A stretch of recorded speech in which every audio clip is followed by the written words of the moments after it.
This is Steven Gianton, New Jersey Devils. You're watching the Power Play Break, the place to talk about pucks. Hey everybody, back here on the Power Play Break from the Blarney Rock with Stan Fischler. And Stan, before we took the break there, let's talk about your transition now into being a sports writer. When you were in high school, did you have, you said to yourself, well, I'm never going to be a professional hockey player, professional athlete, but I'd like to be a sports writer. Did that come up? Or? Well, you got to know why I didn't become a professional hockey player. What I loved best were the goalies. And Charlie Rayner, who's in the Hall of Fame, Hart Trophy winner for the Rangers, Charlie Rayner could do a perfect split.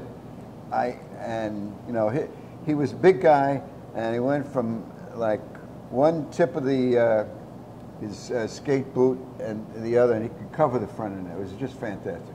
And I wasn't a Ranger fan, but I idolized Charlie Rayner because he could do this perfect split.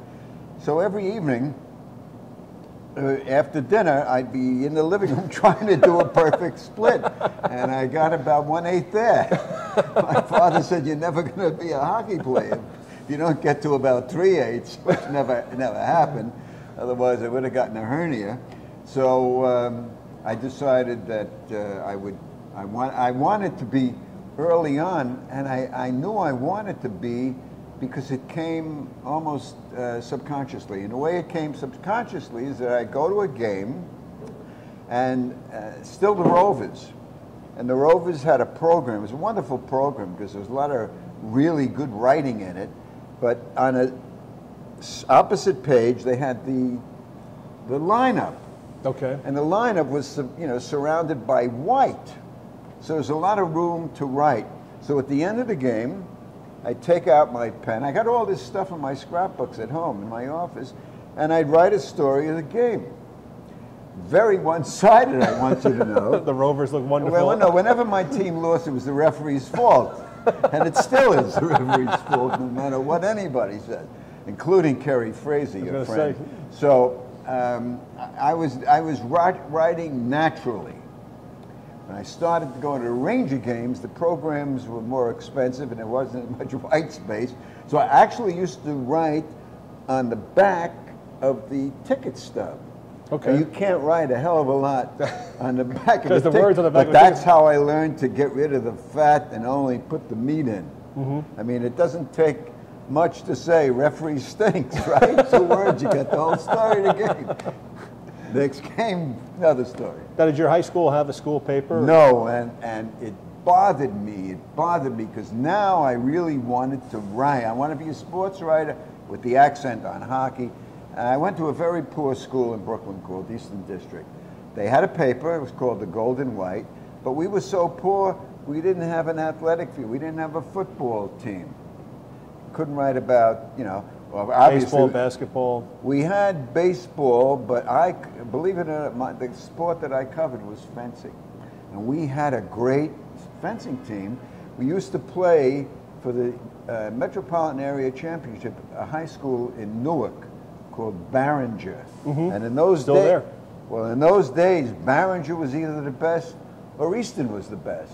And I can remember we had star guy Henry Szymanski, people like that, but there was no hockey. Then when I went to Brooklyn College, still no hockey, so there was still no hockey, but I lucked out. I joined the newspaper called the Kingsman, and I would have been stuck somewhere on the bottom. The best team at Brooklyn wasn't a football team. Brooklyn's best team was a soccer team. And it turned out that the soccer writer got into a fight in the newspaper office, and he smashed one of the glass partitions, and you're out. He needed a soccer writer. I was there. Soccer's like hockey, and you got a goalie. And I wound up covering, and we had a terrific team that year. We won the championship, just barely. We actually played City College for the title game, and we were in first by a point. So if they had to win the game, believe it or not, it was a zip tie, and bang. So from there, Who'd you follow at that point? Like, were you reading some of the other guys who were writing at that time? Oh, I had idols in the press. My father's paper was the World Telegram, and they had a tremendous hockey writer in a lot of ways who I later got to know. when I went to work for the Rangers. Our paper was the World Telegram. It was an evening paper. My father loved it, and he brought it home. So naturally, if I'm reading hockey, I'm going to read the hockey guy in the World Telegram. His name was Jim Burchard. He was terrific. He had gone back a long way. I read Joe Nichols in the New York Times, another good guy, although every single story Joe Nichols wrote had to have a left alley thrust. I never knew what the hell a left alley thrust was, but it made nice reading, you know. Talk about now, you go out, you have a great time at Brooklyn College, and you followed a couple of great writers, and did you have a chance to talk to any of these guys? Did you ever like pull them aside or? My entree to the writers fraternity basically came with the 50-51 season, 1950-51. Herb Gorin, who was the hockey writer for the New York Sun, he became the press agent for the Rangers. The guy who had been there was Stan Saplin. And I knew about Stan Saplin because he was the Ranger press agent, and he also was involved in a Navy team that was playing out of Brooklyn at the end of World War II. Saplin was the main man in my hockey life, but it was a little bit later. And what happened was that I'm in Brooklyn College, and every year you had to sit down with your faculty advisor.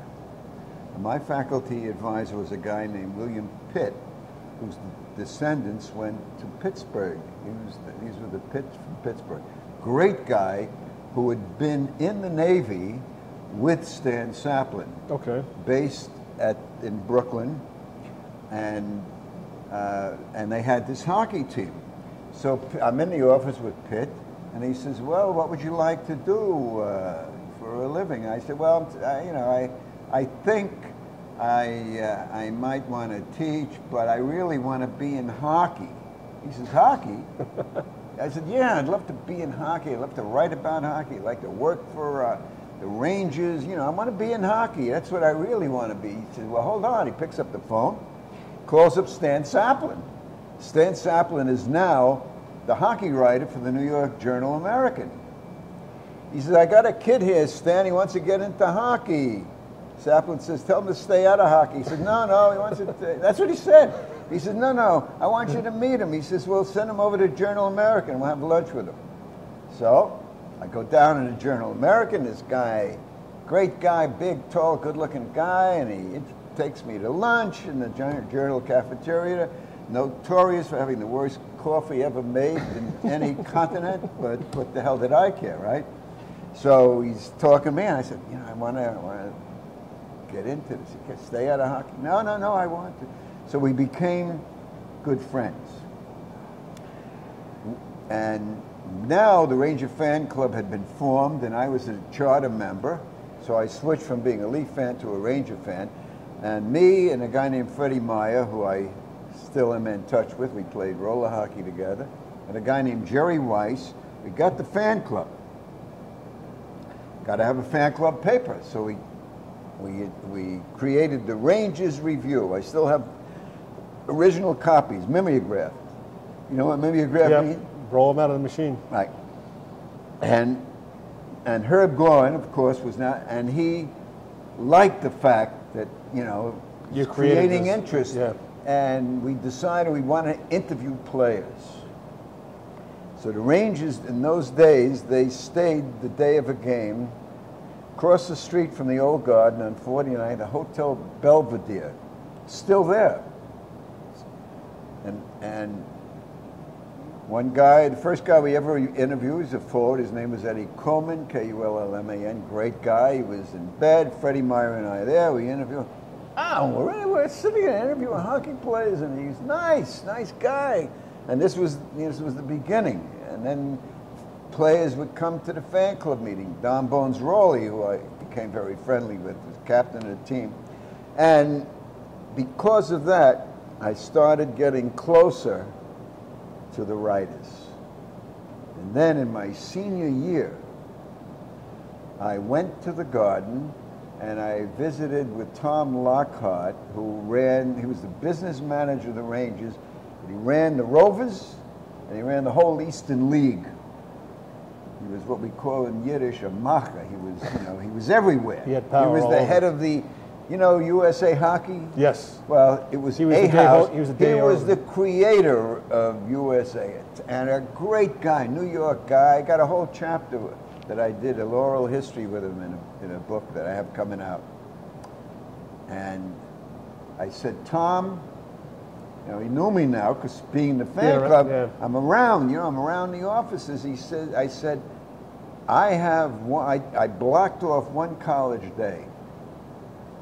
And I said, Tom, what I would like to do for you for the Eastern League is a weekly newsletter. Well, it ain't going to cost him anything. He says, do it. And, you know, and we'll print it and we'll distribute it to the fans. So now I'm in the offices, you see, the Rangers PR office. And every week I'm giving him the story, loving it. And Herbie Gorin is now seeing me, you know, doing this stuff that he did when he was, you know, my age. And I graduate from Brooklyn College in 1954.